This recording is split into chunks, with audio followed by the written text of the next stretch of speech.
guys, it's me, your girl Jenny, and today we're going to be reading Captain Underwear and the person flight of the purple potty people. So, of course, as I promised in like a few episodes, I promised that if I had a lot of subscribers, I will read this and likes. So I've been seeing 39 subscribers, and thank you for that. Just for a while I was this little and it grew. I got subscribers finally. No one actually knew about my episode, but it's good. So what has happened here? We're gonna find out. So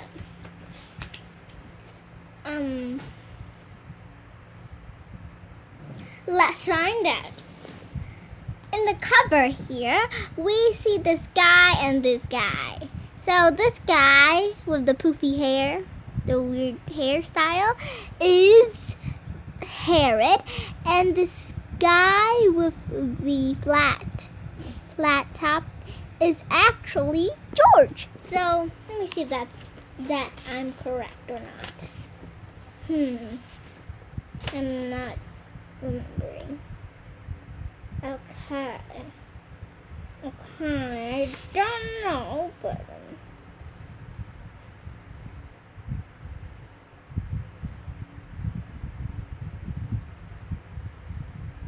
oh yeah, I'm right. Okay.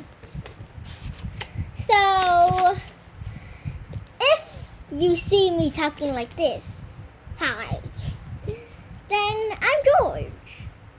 And if you see me talking like this, like I usually talk, and I'm on the left, I'm Herod. So let's get started. Hi everybody.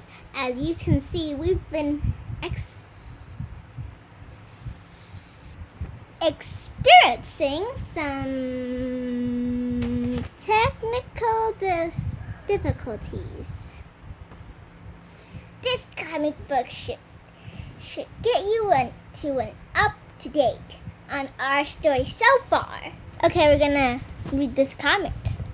The often told untold story of Captain Underpants by George Bird and Harold Nunskins. Weird names, but okay. I see you.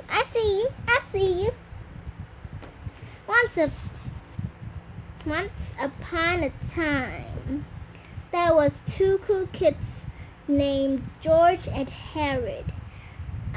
Were hep to the diff. Who says that?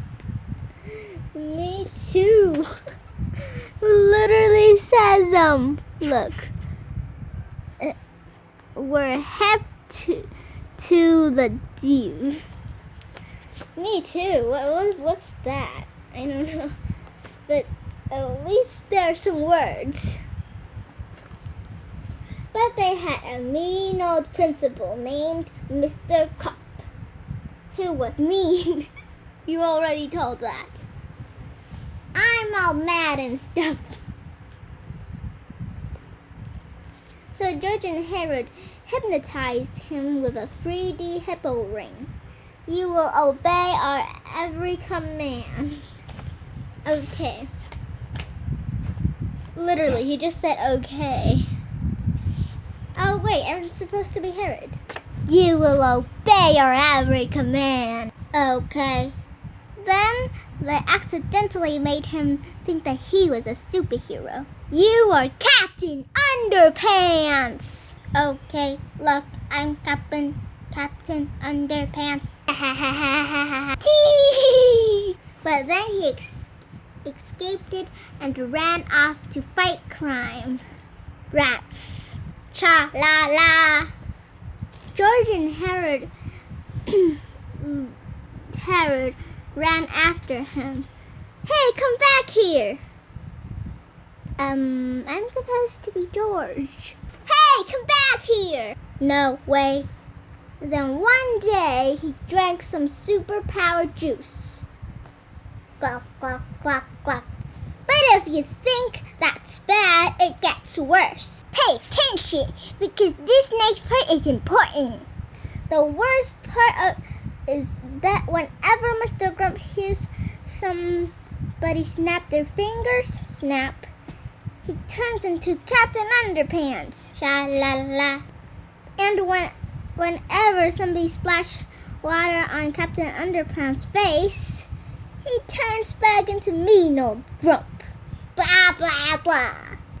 And you wrote wrong there. In their last adventure, George and Harry got 2 new pets. A bionic hamster named Shulu. Cool. And a pterodactyl named Crackers. Awesome!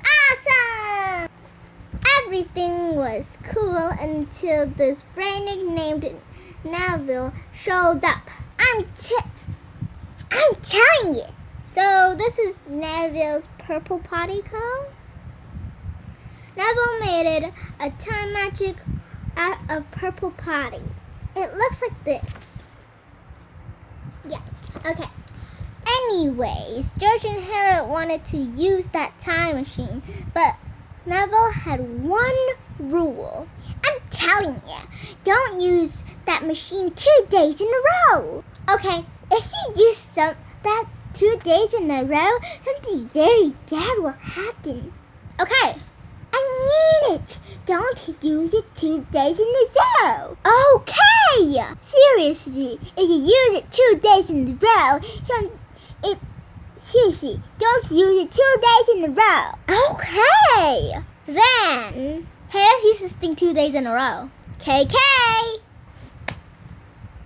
And so, George, Harry, Crackers, and Shulu, you know what it means. Shulu used the time machine 2 days in a row, and something very bad happened. Guess what? What will happen next? It's literally in the comic that you're holding. Wow. Treehouse Comics INC. Wow. Okay. Chapter 1. George and Harriet. I'm actually coughing. There we go. Okay. This is George, Bert, and Harriet Munchkin. George is the skeleton on the right.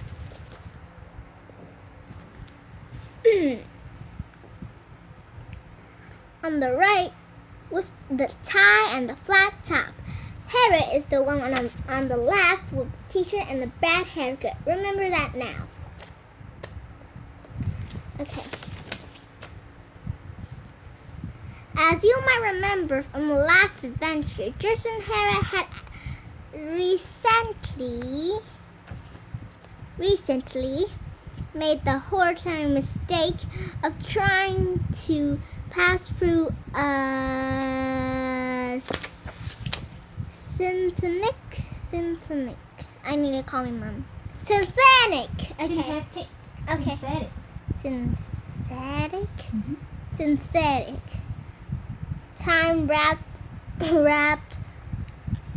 about letting the X906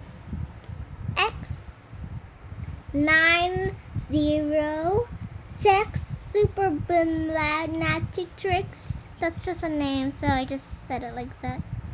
To drive off their belly boost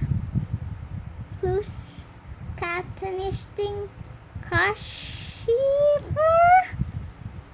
Cool down. You should buy one of these. They're sponsoring this video.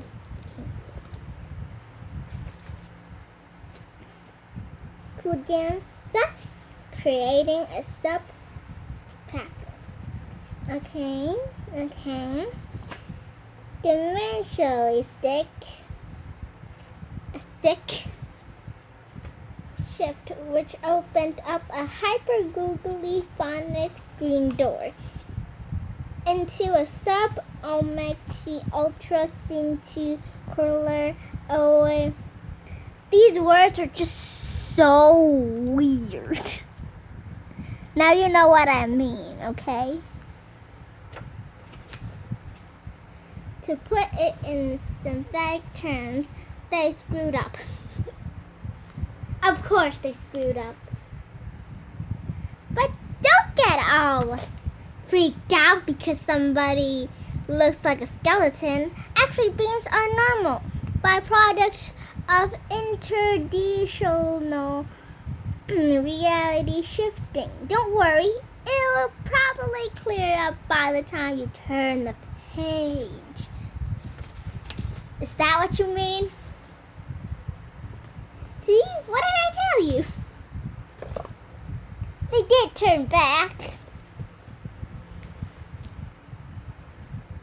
Georgia and their loyal pets suddenly found themselves wishing that they had never stepped foot inside Purple Potty that was about to send them all on a journey into the horrifying ace of the unknown. A journey that would probably spell impending doom for themselves, and would most likely bring the end of the citizens as we know it. But before I can tell you that story, I have to tell you this story. Chapter 2. Those wacky grown-ups. It's been said that adults spend the first 2 years of their children's lives trying to make them talk and walk. And the next 17 years trying to get them to sit down and shut up. Maybe. You don't do that. She wouldn't do that. The same with the potty training. Most adults spend the first few years of a child's cheerful, disgusting pee and poopies. And how important it is to learn how to pee and poo in the potty like a big people do. But once children have mastered the art of toilet training, they immediately forbidden to ever talk about pee, toilets, and other how do I say this? Laventure repeat subjects again. Right, that's how I say it. Such things as are suddenly considered rude and vulgar, and all are no longer rewarded with praise and cookies and juice box. Ever! One day you're a superstar because you pooped in the toilet like a big boy, and then the next day you're sitting in the principal's office because you said poopy in the history lesson, which if you ask me, is the perfect place to say that word. Not me. George and Herod, what are you doing? Just doing our own stuff. Yeah, whatever. You're probably wondering, why would adults do that?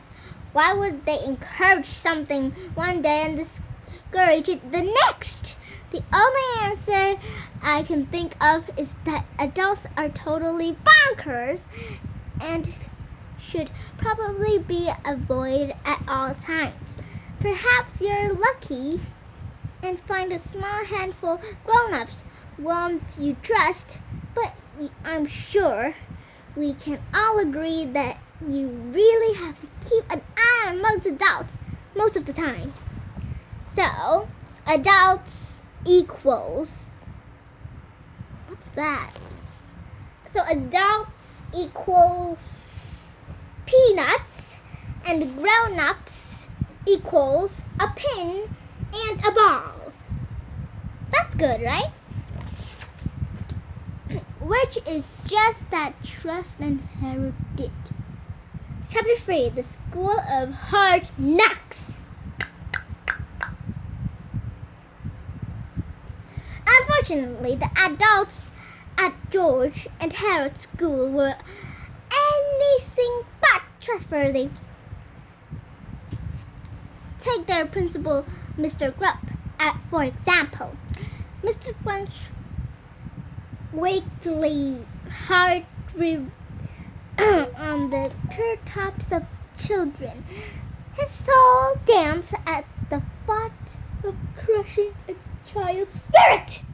Yes, a spirit of a child. Yes, I know, I said that. And dashing his eyes for her hopes. Her? Really? Her hopes, and dreams against the drag rocks, forever ending at despair. Now that's evil. Each day, Mr. Grump would stand at the doorway to his office, gleefully handing out detention slips for child who was unfortunately enough to cross his portrait path, and for every minor in tracks too, such as smiling,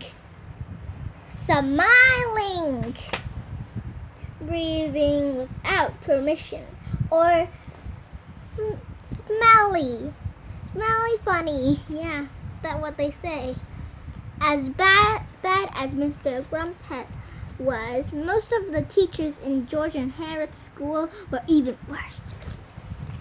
Oh, that's bad. That's very bad. Oh my god. You're bad, like you're very bad. Okay, you're badder, okay.